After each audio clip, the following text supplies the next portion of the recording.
It's howdy doody time, according to Mike Smith. Careful. Can't go any further. That's right. After 3 notes, we get charged. Name that tune in 3 notes.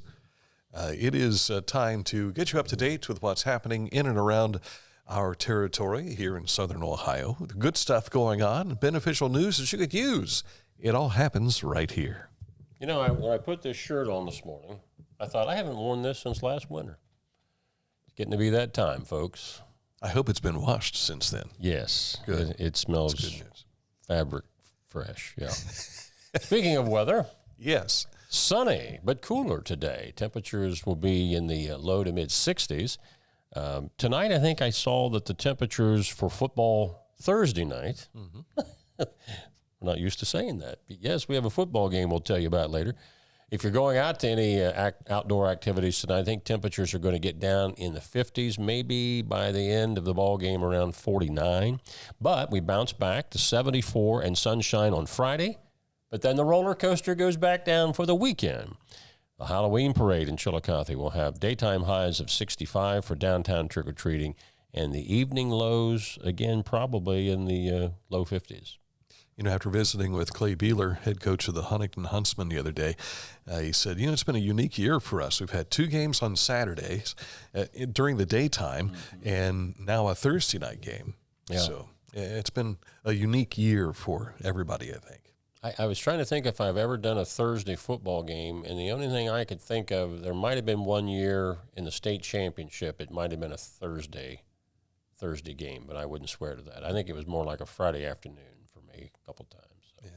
Yeah, and a couple of the Amanda Clear Creek games I was involved with were at 10 o'clock in the morning on Saturday. So, which we don't like because those were being played in Canton, so you'd have to drive all the way. Well, one was in Massillon and the other, I think, was in Canton. So it was like a 5 a.m. Departure. Wake-up time. Yeah. All right, coming up in just a moment, we'll take a look at news and sports, along with this date in history. But first, let's tell you about Scioto Valley Dumpsters, 740-253-8389. I came across one of the Scioto Valley Dumpsters earlier today. Someone at their residence on Western Avenue has one sitting right there. And you can find out more by giving them a call, 740-253-8389 for Scioto Valley Dumpsters. As a basketball coach and a dad, I need to be able to keep up. Mark came to the Adena Orthopedic and Spine Institute in severe arm pain from a degenerative disc. I was so confident in Dr. Fleming, he explained everything. Together, they decided on minimally invasive spinal surgery to relieve Mark's pain and get him back to what matters most. At Adena, we do what we love, so you can too. For transportation options in Ross County, call Ross County Health District's Mobility Management Team, 740-779-9652. I was looking for a first job. I had been babysitting and decided it was something for a little more permanent. It pays very well. It's convenient. You can make your own schedule with the flexibility. That's something that I like. The people that I work with are great. I wouldn't ask for a better crew or management team to work for.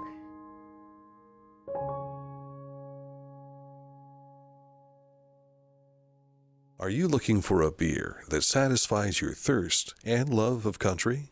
Armed Forces Brewing Company brews beer for patriots. Celebrate freedom with every sip. Armed Forces Brewing Company. Freedom never tasted so good. Each week, we'll announce the Neil Coleman Insurance Wyandotte Mutual Intermedia Player of the Week, presented by Homeland Credit Union. And in December, we'll announce the Player of the Year. Nominate any amateur athlete by visiting littermedia.com and click on Player of the Week. You'll also see the players we've named throughout the year. Make your nomination today for the Neil Coleman Insurance Wyandotte Mutual Intermedia Player of the Week, presented by Homeland Credit Union. And later today, we'll be announcing who that player is this week in the Litter Media Game of the Week preview show. So stay close for that, and also watch our social media. Speaking of which, you can follow along with some of the things we're going to share with you today on today's show that we have shared on our Facebook page, as well as Litter Media X. Today we're going to start. Well, I'm waiting for the producer to catch up here. Yeah. We have for you today a little recap of what we talked about yesterday. with Melody Knowles and Scott Graham. They are teaming together in a special way this year for the Holiday Pops Spectacular for Christmas. It's coming up December 15th, and they're looking for singers, but the orchestra is going to be here. Speaking of the Columbus Symphony Orchestra. This is a voluntary choir. We need to make that known out there. It's not a tryout. You don't have to try out to be in this just because we say community choir. That's what it is. It's community. So we welcome anybody that sings that would like to join us. Still, please come, bring friends, and be a part of it. They are available now. They're on Eventbrite. And if you have trouble finding that, I think there's going to be a link with this. But if you're having trouble finding it, you can contact the Chillicothe Ross Community Foundation, 774-GIFT, and we will be more than happy to direct you to the right place and get you together on that. If you'd like to hear more of what we talked about, simply log on to LeonardMedia.com on Facebook as well as on our YouTube channel. And again, that's coming up December 15th. We'll probably have Scott back in with Mayor Luke Feeney to talk more about it as well. I was just recounting... First time I ever met Melody, we were both teenagers at the First Wesleyan Church Youth Group. Mm-hmm. So Mel and I go way back. The Appalachian Regional Commission named Chandler Grooms, who is the Tourism Development Director in Pike County, to participate in the upcoming class of the Appalachian Leadership Institute, a free leadership and economic development training opportunity over the next 9 months. Grooms will participate in sessions focused on skill building with regional experts, peer-to-peer learning, and case study analysis. Congratulations to Chandler. Miami Trace Local School District has broken ground on their new $1.9 million wellness center. The project will be funded with 75% coming from student wellness funds. The project represents a continued mission of the school community to provide opportunities and relationships that cultivate success. Two-part story coming up here. Southern Ohio Fellowship of Christian Athletes Fall Retreat is just a couple of weeks away. If you're a high school student in Southern Ohio and haven't signed up for the Fall Retreat, you can sign up by Friday, that's tomorrow, and come out and have the best weekend of your life. The FCA is also seeking snacks for participating students at this coming retreat. If you have a donation you'd like to be sent in or picked up, you can call or text Brian Grigsby. He'll coordinate the drop-off or pickup, or you can send money through their Venmo account, and they can pick up the snacks. Now, the donations, if you want to make one, need to be done by October the 31st. And that retreat is being held at Koinonia Farms up in Hocking Hills. Yep. All right, Chillicothe Rotary Club. We helped them with this project last year. Looking forward to it again this year. Seeking donations of socks as they days get colder and fall turns to wintertime. Many of our unhoused population will be left without or with insufficient socks to stay warm. And they're hoping to change that during their Rock Socktober. All it takes is one pair of donated socks to make a difference. Drop-off donations at the Ross County Banking Center through October 31st. I can tell you last year, I can't remember exactly how many, but we were there at the Rotary Club meeting with the Salvation Army when they took all those socks away. There was a couple of dollies, and they pulled them in. I want to say it was like 500 socks, something like that. It was incredible. Appreciate any donation you can help out with. Yes. Due to the many activities already scheduled for the month of November, the Pike County Career and Technology Center will have their Veterans Luncheon on November the 13th. Any veteran and one guest are invited to join that day for a free luncheon from 10:30 a.m. until noon. The cafe will be closed to the general public on that day. We've been talking about some other school Veterans Day programs, and we'll continue to do that when we become aware of them here on this program. Also, speaking of veterans, AMVETS Post 2256 in Pickaway County is having their annual Veterans Appreciation Dinner November 10th. If you'd like to attend, RSVP by calling 740-207-1874. Pike County Junior Fair is looking for your help for ideas of what the theme should be for 2025. You've got until November 1st to submit your ideas. Do you remember what it was this past summer? I do not. You were down there, right? No, I didn't. Did Darren go down? I didn't make it this year because of the back issue. I didn't know if they had a big sign with the theme or not. I made it down to the Pike County Fair, but I don't remember what their theme was. So maybe one of the suggestions, make it more prevalent with a big sign. Here's our theme for the year, so we can see that. You had some other things to add in before the road report, I think? Not today. Oh, I thought you did. No. That's in sports. Yes. Okay, gotcha. Okay, work for resurfacing on the US 23 between George Hollow Road and Cox Road.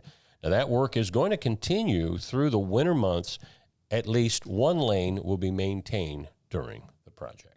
And there you have our road report. We were just talking off air that this is the time of year that many of these projects start to wind down. And in just very few instances will you have a project that'll go during the winter months. It's where they start focusing on salt piles and brine and making sure our roads are prepared for the wintertime. Well, anything that involves asphalt, that is seasonal because they don't make the asphalt in the winter months. I am surprised that, I drive 772 almost every day, and they have prepared it for resurfacing, but they have yet to start crumbling up all the pavement that they do beforehand. And I don't know if it's going to start next week or whenever, but usually those resurfacing projects are done before November. Yeah, I think that's one of the projects. If you go into our website road report page, that's one of them that's listed for paving. Yeah. There's no date as to when it all is supposed to be done. Yeah, they've had the signs up for probably a month, maybe a little more.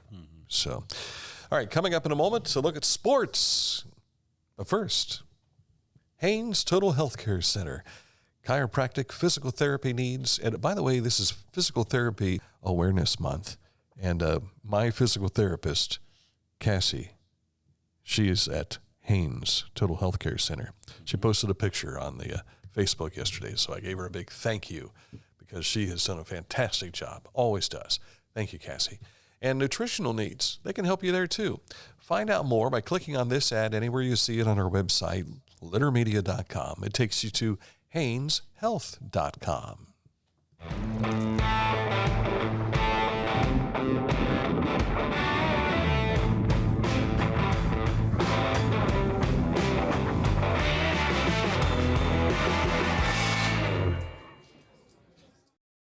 Our mobile banking app is changing the way we bank. Things are getting easier, transactions are getting safer, and you have access 24/7. All the functionality of banking you're used to, made easier to use, anywhere, anytime, and more secure than ever. Simple, seamless, safe. Download our Kingston National Bank mobility app today. This is Andy Tomlinson. When ensuring what's important to you, our agents are there when you need us the most. Tomlinson Insurance, for the best coverage at the best cost. Visit us online at tomlinsonins.com to learn more. Mike is sleeping, well, not sleeping. You're working on short sleep is what I was trying to get around to. You got to bed at what time did you fall asleep? I got done writing the story at 1 a.m. I think I got asleep around 2. That's the last time I remember looking at anything before. I threw out there earlier this week that you would be a temporary resident of Waverly. Just camp out at Waverly High School. Bill Ramey, by the way, says hello. Bill Arnett said hello yesterday. So. And Bill Arnett. Good guys. Sports. You're going to be talking about? The Intermediate Game of the Week. Right. It is Adena at Huntington tonight. Our coverage will begin, begins at noon today with the Intermediate Game of the Week preview show, but then our radio coverage starts at 6:50 this evening. Mike Smith and BJ Daly will be there, and I'll be there too, along with Aaron Glandon as well. We'll have highlights for you as well later on, and our Intermediate extras to go along with it. All righty. Taking a look at the high school tournaments last night, 2 SVC volleyball teams advanced to play each other in the district finals on Saturday. Now, this picture here is Huntington playing Westfall, so there's 2 SVC teams. For the third time this season, these 2 teams played 5 sets. Yeah, and Huntington 15 sets between the two of them. Yeah, it's incredible. Huntington's played like 8 5-set matches this year, but they still have a record of like 21-3. So they've come through when they need to. But that was a big matchup. Huntington winning that one in 5. Then right after that, Zane Trace took on 21-2 North Adams, and the Pioneers won. They won it in 4 sets, so Huntington, Zane Trace. That'll be the last of 3 matches that are played at Waverly High School on Saturday, and that's a 5 o'clock start. Wheelersburg starts it out at noon, Adena New Lex at 2:30, and then the 5 o'clock match. A lot of times they refer to rolling starts, but when they list the time like this, that means for those of you wanting to attend any of those matches, it will not start any earlier than what's posted. Now, here are some of the other results from last night. In Division I, Lancaster, they swept New Albany 3-0 in Division I district semis. D2, Logan swept Briggs. In Division III district semifinals, Warren ended Logan Elm's season 3-0. But Circleville continues on with a 3-0 win over Fairfield Union. We already told you about the Division 5, but in D6, Nelsonville York over Valley in 3, and Fairfield ended Eastern Pike's season in straight sets. Moving on to boys soccer, Gallia beat Logan Elm 8-0. Unioto thumped Fairland 9-1, and Tree of Life, that's based out of Columbus, they beat Amanda Clear Creek 4-0. Division 4 boys, South Webster over Eastern Brown. Lynchburg Clay beat Valley. That was 2-1. Girls, a heartbreaker for the Lady Calves of Chillicothe, losing in 2 overtimes to Athens 2-1. And Fairfield Union beat Marietta 1-0. Turning to other sports, let me get to my notes here. We see the Reds had some kind of thing going on. This is in-house awards, I guess? Yes, it's the team awards that they have, and you see the team MVP. This is pretty easy to pick. The Ernie Lombardi team MVP is Elliot Cruz. Now, he is first in most every category offensively.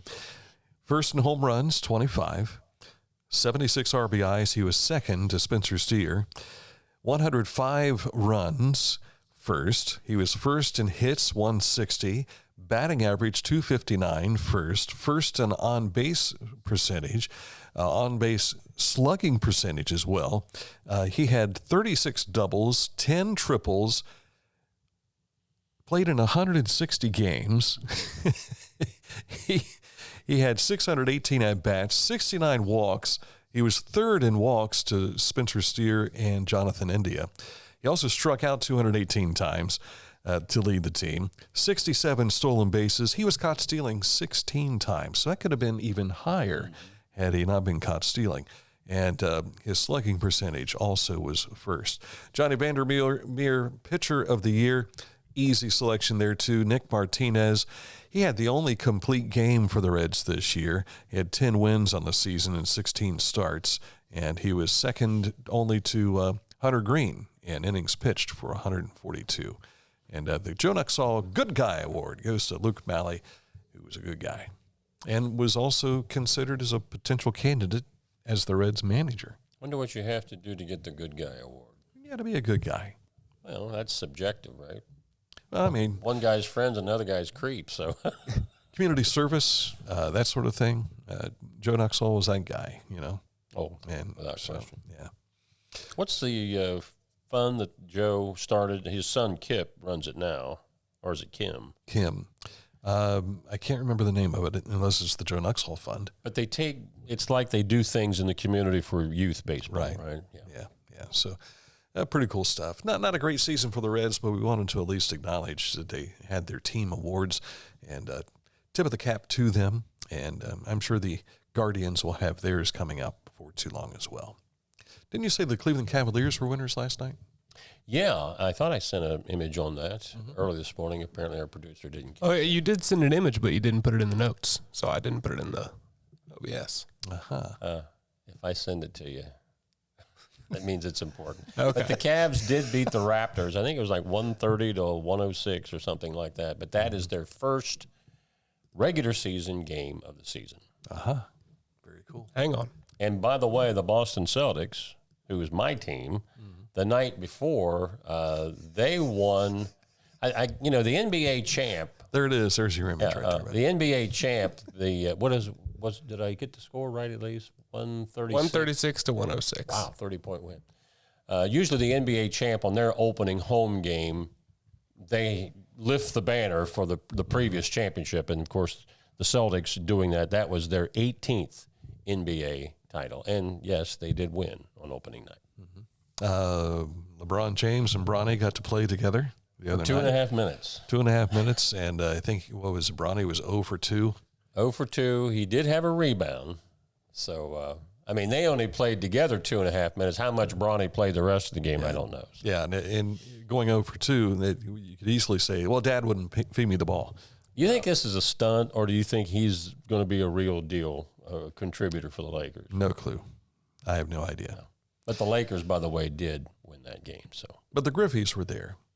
King Griffey Jr. and Sr. were there, kind of like we were there because we were son and father playing, and there's father and son playing in basketball. First time that ever happened. It is kind of neat. But LeBron was, 19 when he went into the NBA? And I don't think Bronny would be playing if it wasn't for his dad. So probably right. That's just my personal opinion. Yeah. But what do I know? Coming up, this station history, the Litter Media Wayback Machine is set for 1901. You might say some lady was just over the barrel in this particular story. She had a fall for somebody, huh? Or something, yeah. Details next. Litter Quality Propane, online propane monitoring and reporting. Know your home's consumption and gas remaining in the tank. Find out more at litterpropane.com. Discover Ross County. From the breathtaking outdoor adventures to the historic sights of Chillicothe and family-friendly events and festivals. Explore more at visitchillicotheohio.com or download the free mobile app today. Find a career you love with Pickaway Ross Adult Education. Skilled trades careers are in high demand with no signs of slowing down. Pickaway Ross offers career training programs with expert instructors and hands-on learning tactics to create a variety of opportunities. Visit our website for more information.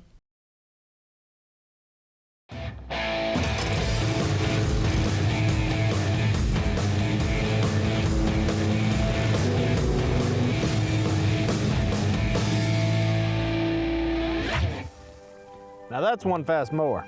Take command of your lawn with Dixie Chopper, the world's fastest lawnmower. Accurate Heating, Cooling, and Plumbing is your trusted comfort advisor. If you click on this ad anywhere you see it on our website, littermedia.com, takes you right to theirs. It is accuratehvac.com.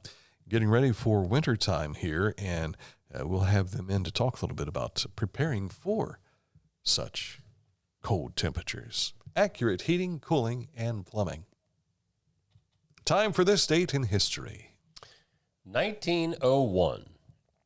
A 63-year-old schoolteacher named Annie Edson Taylor. 63? I can't imagine doing this at 63. That's a year younger than me. Jeez. Becomes the first person to, now note this, to successfully take the plunge over Niagara Falls in a barrel. After her husband died in the Civil War, the New York-born Taylor moved all over the United States before settling in Bay City, Michigan in 1898. 3 years later, while reading an article about the Pan American Exposition in Buffalo, she learned of the growing popularity of two enormous waterfalls located on the border of upstate New York and Canada. Strapped for cash and seeking fame, Taylor came up with the perfect attention-getting stunt, which was to go over Niagara Falls in a barrel. And yes, we said successful, meaning she survived. How much money did she get? Was it worth it? You know, there was a guy that went over the falls in 1875, but he was not in anything. He just jumped. And I think... Was it on purpose? I think he survived. How, I don't know, but he nobody tried that one again. Was his name Flipper? Yeah, I think I read that there's been somebody do this in the barrel 16 times. Not all of them have been successul. Yeah, I think 10 of the 16 were. But even though they make such a big deal about the stunt, it's still against the law to do this. Mm-hmm. So you face charges. Now, we had gal from Chillicothe. Was it the mid-'90s? Gary Burmaster's sister? Yeah. She went over the barrel, in a barrel, but I think her boyfriend was in the barrel with her. Oh. It was a tandem event. An intimate leap. But they survived. I think they jumped off a bridge someplace, too. Is that right? Yeah. That might have been, I don't know if that was out west somewhere or what, but... Thrill seekers. You know, they say that there's an adrenaline rush for what you just said, thrill seekers. And that's why they say that Tom Cruise is that kind of a guy. Well, when you climb on an outside of an airplane at, 30,000 feet, I would have to say you're a he thrill does seeker. practically all of his stunts. Yeah. So, and it was pretty cool seeing him part of the clothes for the Olympic Games this past summer, how they produced all that. That was kind of neat. Yeah. I cannot imagine doing some of the stuff that he's done. I've been to Niagara Falls 3 or 4 times. It's beautiful, but I ain't going over in a barrel. There are a couple things I'd like to do before Dan Ramey passes on, and that's see Niagara Falls and the Grand Canyon. 2 things I have not done. I've seen it from a distance. I've seen it from pictures, that sort of thing. National Geographic. I've heard other people talk about it. I just have yet to go and do it. They said, I was watching a piece on this yesterday, that the falls at Niagara recede an average of a foot a year because of the pressure of that water going over those falls. It's eating the rock back. Do you remember, are you old enough to remember when they shut the falls off so they could examine the damage that's being done? I don't remember it being done, but I remember hearing about it. Yeah. And wasn't it done in like a Bugs Bunny cartoon? Could have been, yeah. It seems like they shut it off there, too. I think they had I can remember the bulldozers coming in and filling in the river, the Niagara River. Wow. To dam it up, and how weird it looked that these engineers were walking around on the falls like that, and ordinarily there's... How long would it take to dam up the river? I can't remember that part. How many beavers would it take? I was just a kid when it happened, Dan. I think it might have been in the 70s. I'm not really sure. That would have to fall into modern marvels. Yeah. You know? The guy that found it, let's rephrase that. The Native Americans, they knew it was there and told about it. But the first white settler, I think he might have been a Franciscan monk, was the first white person or Caucasian to see it. He estimated that it's 600 feet tall. It's only 175. So obviously he was really in awe of what he was seeing. Sure. But he didn't have the measurement right. So I wonder if any of the indigenous folks went over it in a canoe or something. I don't know. Oh, sure, you guys talk about going over in barrels. We took a canoe. Yeah. With deer skin. Yeah. That kind of thing. I'm not sure about that. Yeah. Have to go. I'm sure they weren't thrill seekers at that moment in time. Simon Kenton or Daniel Boone or somebody probably told a tale about that. I don't know. Could be, I suppose. We have a number of comments on the show today. Yeah. It's all Traffic Light Sports again. Yeah. He's one of our regular guys. He says Bronny's a stunt. I think I agree with you. We're gonna refer to him as TLS. TLS. I think you're right.